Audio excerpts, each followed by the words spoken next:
A'udzubillahi minasyaitonirrajim. Bismillahirrahmanirrahim. Assalamualaikum warahmatullahi wabarakatuh. Innal hamdalillah nahmaduhu wa nasta'inuhu wa nastaghfiruh wa na'udzubillahi min syururi anfusina wa min sayyiati a'malina may yahdihillahu fala mudhillalah wa may yudhlil fala hadiyalah.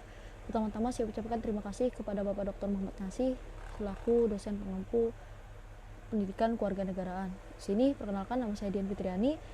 Di sini saya akan melaksanakan tugas saya pendidikan kewarganegaraan yang akan menjelaskan dalam video ini saya akan menjelaskan tentang GBHN, RPJP, dan RPJM. Nah, GBHN atau garis besar haluan negara, yaitu adalah penyelenggaraan negara dalam garis-garis besar sebagai pernyataan kehendak rakyat secara menyeluruh dan terpadu. Jadi GBHN ini dapat dibilang sebagai panduan besar gitu dalam rangka operasional kenegaraan. Nah, MPR untuk jangka panjang itu pada waktu 5 tahun dengan amandemen Undang-Undang Dasar 1945 di mana terjadi perubahan peran MPR dan Presiden.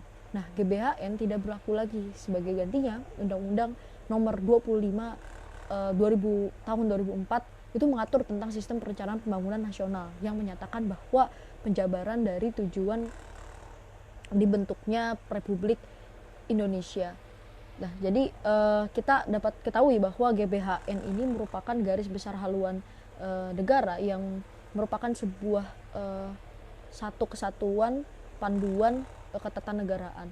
Nah, ini dituangkan dalam bentuk RPJP, rencana pembangunan jangka panjang yang skala waktunya itu adalah 20 tahun. Yang kemudian dijabarkan dalam RPJM atau rencana pembangunan jangka menengah. Jadi dalam operasional ketatanegaraan membangun negara khususnya dalam per periode itu ada dalam skala waktu tertentu. Nah, ini juga GBHN ini direaktualisasikan lewat RPJM dan RPJP. RPJM memiliki skala waktu 20 tahun dan RPJP memiliki skala waktu 20 tahun dan RPJM memiliki jangka waktu 5 tahun. Nah, Pemda harus menyusun sendiri RPJP dan RPJM daerah. Jadi masing-masing daerah itu harus menyusun RPJP dan RPJM yang tadi kita sebutkan per periodenya memiliki jangka waktu tertentu. Nah, perencanaan sendiri adalah sebuah patokan atau sebuah konsep yang terkait dengan tujuan strategi untuk mencapai orientasi dan tujuan yang mengembangkan rencana aktivitas kerja organisasi. Nah, pengertian perencanaan ini dapat dikatakan sebagai sebuah acuan bahwa RPJP dan RPJM secara definitif itu perlu dirumuskan secara matang-matang. Nah, pada masa dan periode tertentu ini itu juga perlu dipertimbangkan dalam menyusun dan merencanakan RPJP dan RPJM. Kita perlu ada tujuan per periode, per masa itu sebagai sebuah target dan kita dapat menentukan strategi-strategi tertentu dalam mencapainya. Nah, tentu saja bukan hanya dalam ruang lingkup negara, organisasi yang dalam lingkup mikro pun juga perlu adanya RPJP dan RPJM.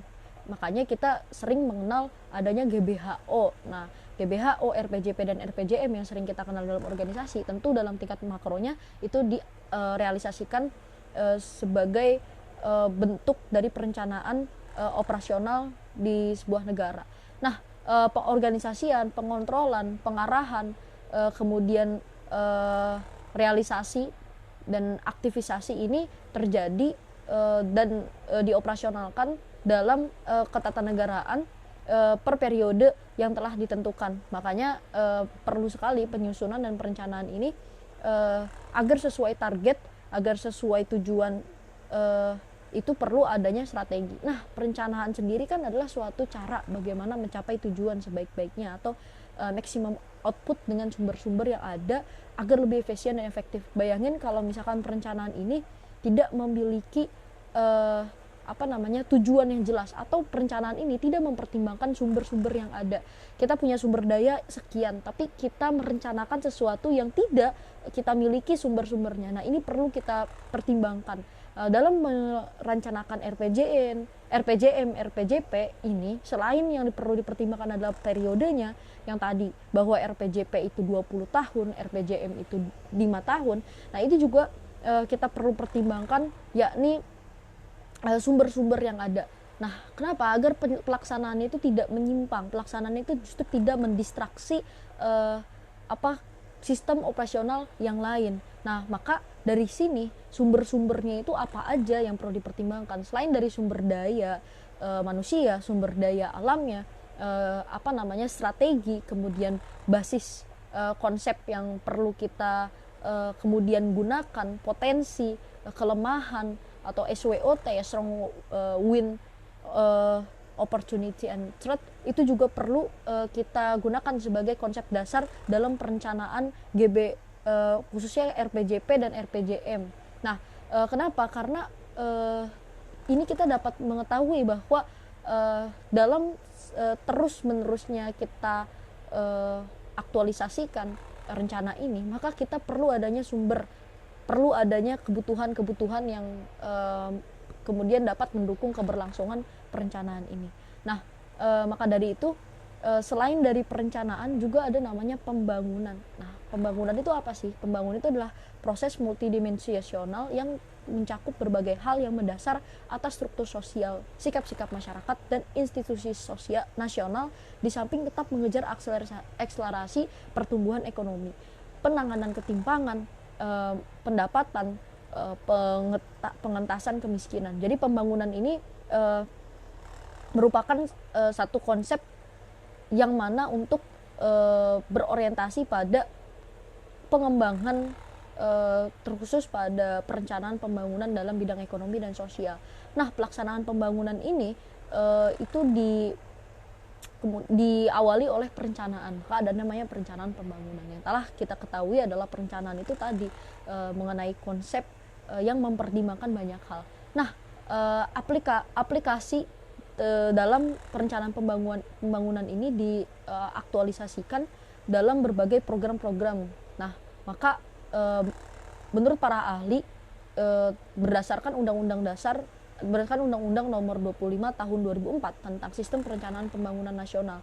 Jadi kita perlu adanya satu koridor, satu arah, satu instrumen yang sama untuk merencanakan pembangunan. Nah, apa sih isinya? Perencanaan pembangunan di sini dijelaskan dalam undang-undang adalah suatu proses perumusan alternatif-alternatif atau keputusan-keputusan yang didasarkan pada data-data dan fakta-fakta yang akan digunakan sebagai bahan untuk melaksanakan suatu rangkaian kegiatan dan aktivitas. Nah, jadi perencanaan pembangunan ini tidak bisa kita serta-merta paparkan tanpa ada data-data dan fakta-fakta sebelumnya. Maka ini perlu dipertimbangkan, selain sumber daya, selain kebutuhan pokok dalam keberlangsungan operasional, juga perlu kita pertimbangkan terkait dengan rencana-rencana yang kemudian akan kita aktualisasikan dengan mempertimbangkan apa yang sudah pernah kita jalankan, yang bisa kita kembangkan, dan apa yang bisa perlu kita revisi, yang perlu kita kemudian tambahkan. Nah, ini kemudian dalam pelaksanaan ini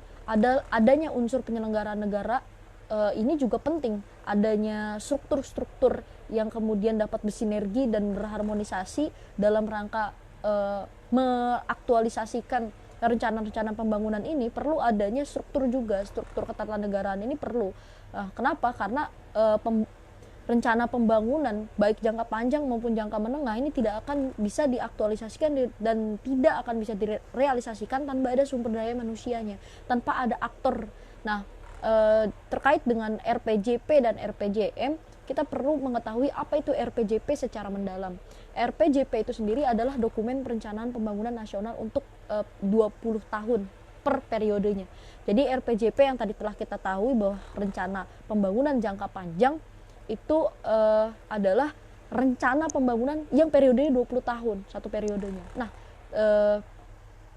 ini tuh diatur juga dalam Undang-Undang Nomor 17 Tahun 2007 tentang pelaksanaan RPJP nasional. Nah, kalau misalkan kita mengetahui bahwa RPJP itu memiliki jangka waktu 20 tahun, maka koordinasi yang dilakukan itu perlu adanya revitalisasi dari masing-masing pihak. Nah, maka dari itu RPJP ini perlu direncanakan secara matang-matang karena periodenya itu satu periodenya 20 tahun yang kemudian bisa kita pertimbangkan dari kebutuhan pokok dalam keberlangsungan perencanaan operasional 20 tahun tersebut. Nah, ada lagi RPJM. Nah, ini merupakan perencanaan pembangunan yang periodenya itu 5 tahun sekali. Nah, ini RPJM itu terdiri dari RPJM nasional yang pertama tahun 2005 sampai 2009 yang dikenal sebagai Indonesia Sehat.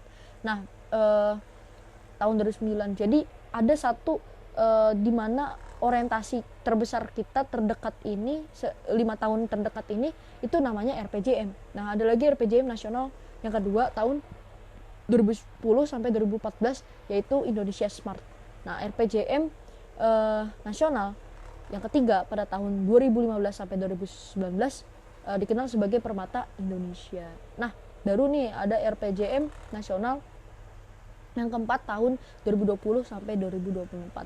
Nah, ini mungkin kita kenal sebagai RPJM ini sebagai satu visi dengan 5 tahun terdekat. Nah, maka juga ada namanya rencana kerja pemerintah yang RKPK yang senantiasa diperbarui setiap tahunnya.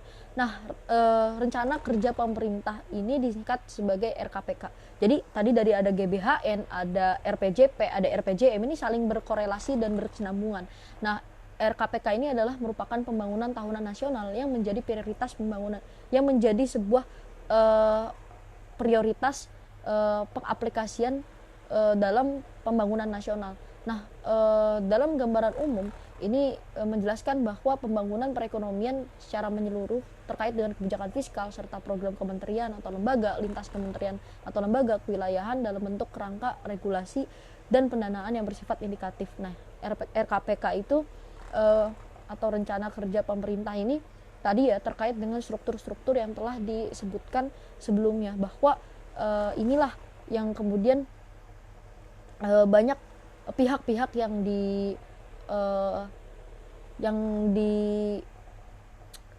kemudian dikaitkan, yang kemudian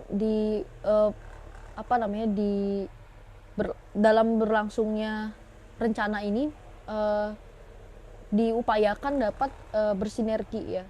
Nah, terus kita menjelaskan lagi ya tentang GBHN, RPJP dan RPJM. Kalau GBHN itu adalah garis haluan besar, garis-garis besar haluan negara, dan RPJP adalah rencana pembangunan jangka panjang, dan RPJM adalah rencana pembangunan jangka menengah. Nah, terkait dengan siapa saja yang berhak memiliki wewenang untuk membentuk RPJP dan RPJM, kita perlu ketahui bahwa yang memiliki RPJP dan RPJM itu berhak dan itu adalah wewenang setiap daerah ya. Jadi ada konsep desentralisasi. Jadi itulah yang mengapa setiap daerah memiliki kebijakannya masing-masing untuk menentukan dan untuk merencanakan RPJP dan RPJM-nya. Mengapa? Karena setiap daerah memiliki sumber daya yang berbeda, memiliki kebutuhan pokok yang berbeda, kemudian memiliki tantangan, kemudian juga memiliki kondisi geografis yang berbeda yang kemudian dapat dipertimbangkan dalam berlangsungan operasional